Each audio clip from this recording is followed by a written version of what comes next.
से खबर है भादों दूज के मौके पर सोमवार को शहर के जमींदारी मोहल्ला क्षेत्र में स्थापित अधिष्ठाता देव भगवान श्री सिद्धनाथ का 57वां शिव डोला भव्यता और उल्लास के साथ निकाला गया। सुबह करीब 10:30 पर मोहल्ले से शुरू हुई ये शिव डोला महज 5 किलोमीटर लंबे मार्ग पर भ्रमण करने में लगभग 16 घंटे का समय लगा और रात करीब 1 बजे पुराने रास्ते से होते हुए फिर मंदिर पहुंचकर विश्राम किया गया।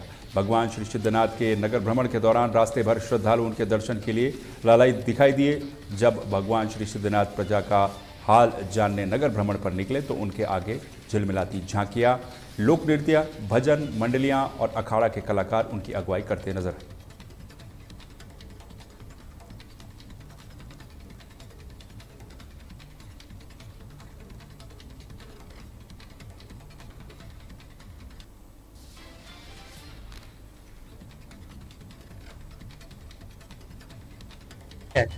मुस्लिम संप्रदाय, गोरा संप्रदाय, सब लोग हर साल बाबा का भव्य स्वागत करते हैं। बाबा की शोभा यात्रा सुबह से प्रारंभ होते रात को समापन 1 बजे रात को समापन होगी। हर साल स्टॉलों के माध्यम बढ़ते जा रहे हैं। मतलब मैं सब भाइयों को भोलेनाथ के कृपा से सबको बहुत बहुत शुभकामनाएं देता हूँ कि मालिक प्रेम भाव बनाए रखे, हम सब मिलजुल कर बाबा की शोभा यात्रा में शान बढ़ाए। मतलब आज शिवडोला में करीबन 3 से 4 लाख बाहर के खरगोन जिले के दर्शन करने आएंगे। बाबा का लाभ लेंगे। यहाँ भव्य 80 से 90 स्टॉल लगे हुए हैं। सब अपना अपना व्यंजन अपने से जो सेवा बन रहे हैं सब खिला रहे हैं बाबा को। शिव डोला को 57वां वर्ष है और इस उपलक्ष्य में धनगर भारूड समाज की ओर से यहाँ पर स्टॉल लगा गया है जिसमें भक्तों को नमकीन छाछ का वितरण किया जा रहा है। धनगर भारूड समाज की ओर से हर साल जो है ये 9वां साल है जिसमें छाछ का वितरण किया जाता है। सभी धर्म प्रेमी जितने भी हमारे शिव भक्त हैं सबका हार्दिक अभिनंदन। धनगर भारूड समाज की ओर से उन सबका बहुत बहुत स्वागत।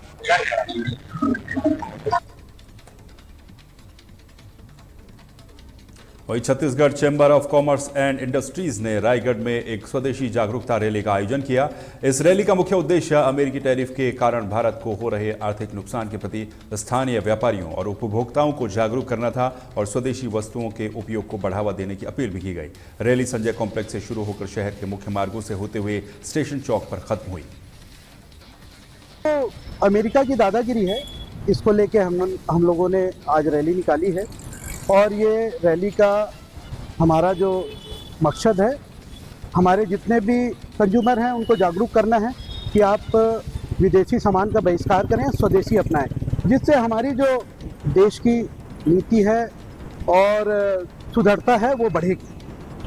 रैली का क्या उद्देश्य? रैली का उद्देश्य ये था कि हम इनका बहिष्कार करेंगे, किनका, ये विदेशी सामानों का, और देशी सामान हम लोग अपनाएंगे। कि संजय कॉम्प्लेक्स से होते हुए गांधी पुतला होते हुए बेटी बचाओ चौक पर इसका समापन हुआ है। इस रैली का उद्देश्य जो है वो देश को बचाने का हित के लिए है। देखिए, जब भी देश की आन बान शान पर कभी भी बात आई है तो व्यापारी सबसे आगे खड़ा रहा है, चाहे वो टैक्स पटाना हो और चाहे व्यापार को किस तरीके से देश हित में लाना है, ये व्यापारी सबसे अच्छा समझता है, सबसे अच्छा जानता है। देखिए, मैं आपके माध्यम से पूरे रायगढ़ की जनता एवं रायगढ़ के व्यापारियों से अपील करना चाहता हूं कि अमेरिका ने हम पर टैरिफ लगाया जिससे भारतीय वस्तुओं को महंगा करके अमेरिका में बेचा जाना है, पर हम इसका खंडन करते हुए, इसको हम निष्कृत करते हुए हम ये करना चाहते हैं कि आज देश में बाहर से आने वाले जितने सामान हैं हम उसका बहिष्कार करें और देश की ही बनी हुई वहीं मध्य प्रदेश की राजधानी भोपाल के गांधीनगर शासकीय महात्मा गांधी उच्चतर माध्यमिक विद्यालय में मानवता को शर्मसार करने वाली तस्वीरें सामने आई है, जहां शिक्षिका अनिता श्रीवास्तव एक छात्र से अपने पैर दबाते हुए नजर आई, जिसकी वीडियो सोशल मीडिया पर काफी तेजी के साथ वायरल हो रही है। वीडियो वायरल होने के बाद सफाई देते हुए उन्होंने कहा कि उनके पैर में रौड़ पड़ी है और दर्द होने के कारण छात्र प्रेम भाव से उनकी मदद कर रहा था। यह घटना शिक्षा के मंदिर में मानवीय मूल्यों के पतन को भी दर्शाती है। अब बड़ा सवाल यह है कि क्या जिला शिक्षा अधिकारी इस शिक्षिका के खिलाफ कोई कार्रवाई करते हैं या फिर स्कूल में ऐसी मनमानी जारी रहेगी।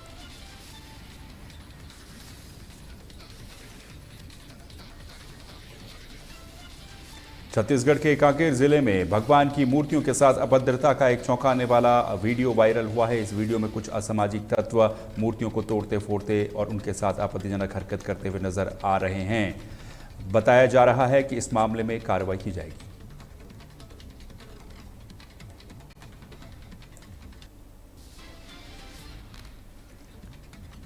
बेमेतरा जिले में ग्राम पंचायत पेंड्री कला में प्रधानमंत्री आवास योजना के नाम पर अवैध वसूली और फर्जी तरीके से योजना का लाभ दिए जाने का मामला सामने आया है। ग्रामीणों ने इस संबंध में कलेक्टर और जिला सीईओ से शिकायत की है। ग्रामीणों का आरोप है कि ग्राम सरपंच लीला साहू का देवर पेखन साहू खुद को सरपंच प्रतिनिधि बता करके प्रधानमंत्री आवास योजना का लाभ दिलाने के नाम पर हितधारियों से 5 से 10 हजार रुपए की मांग करता है। पैसे न देने पर उनको योजना का लाभ न देने की धमकी दी जाती है और यहां तक कि मारपीट पर भी उतारू हो जाता है। इसके अतिरिक्त ग्रामीणों का यह भी आरोप है कि सरपंच के द्वारा पुराने मकानों की सिर्फ पुताई कराकर उन्हें फर्जी तरीके से योजना का लाभ दिया गया है।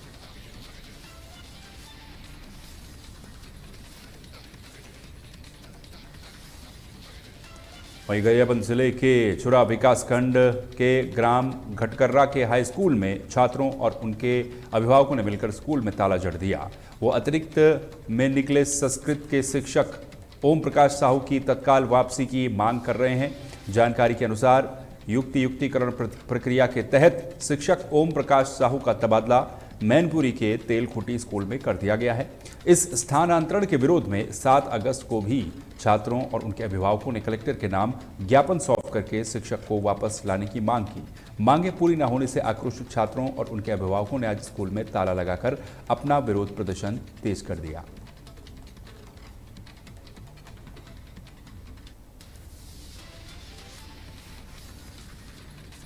इंदौर से महेश्वर घूमने आए छात्रों के एक समूह पर रविवार शाम को दुखों का पहाड़ टूट पड़ा। महेश्वर के सहस्त्रधारा जलप्रपात में नहाते समय 2 छात्र डूब गए।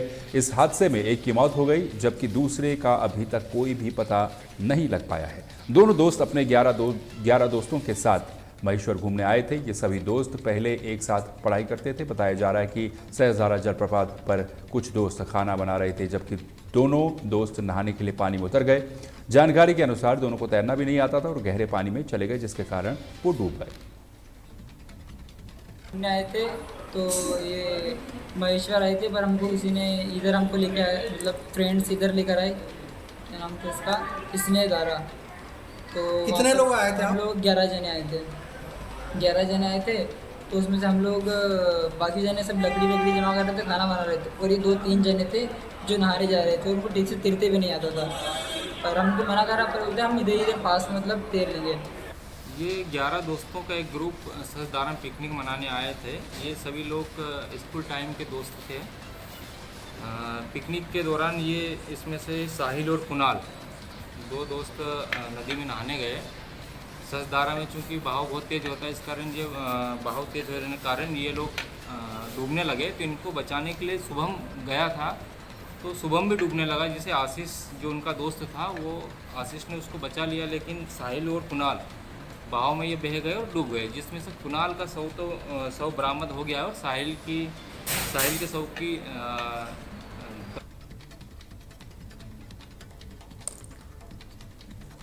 मध्य प्रदेश के खरगोन जिले के सनावद थाना क्षेत्र में खेतों से विद्युत मोटर केबल और निर्माणाधीन मकानों से मोटर एवं वायर चोरी की बढ़ती घटनाओं पर पुलिस को बड़ी सफलता मिली है।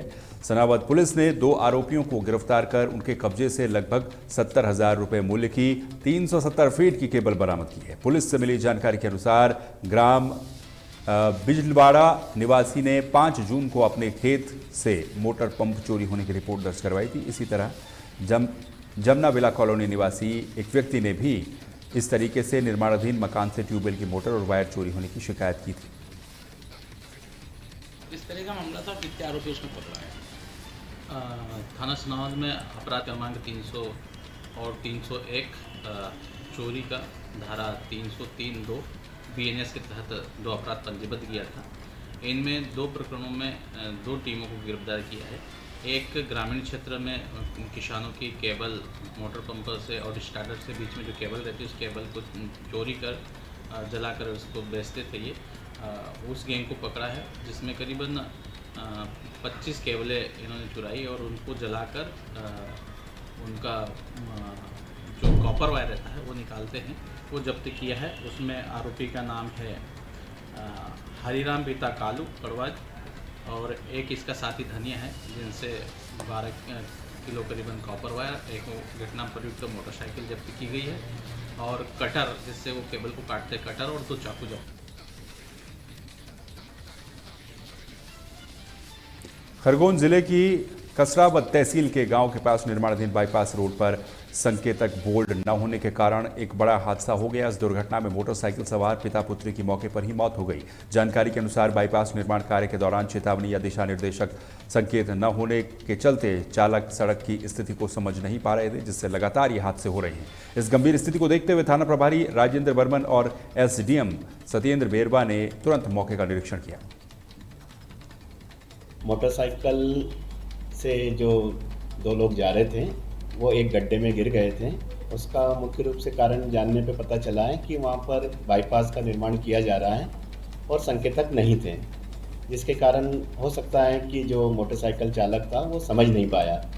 उसी के मद्देनज़र कल थाना प्रभारी के साथ में मौका देखा गया, रोड के ठेकेदार को भी बुलाया गया और वहाँ पर संकेतक लगाए गए हैं, साथ ही रेडियम भी लगाए गए ताकि दूर से उक्त स्थल को देखा जा सके और घटनाओं पे रोकथाम हो सके। इसी की दृष्टि से अन्य जगह भी हम लोगों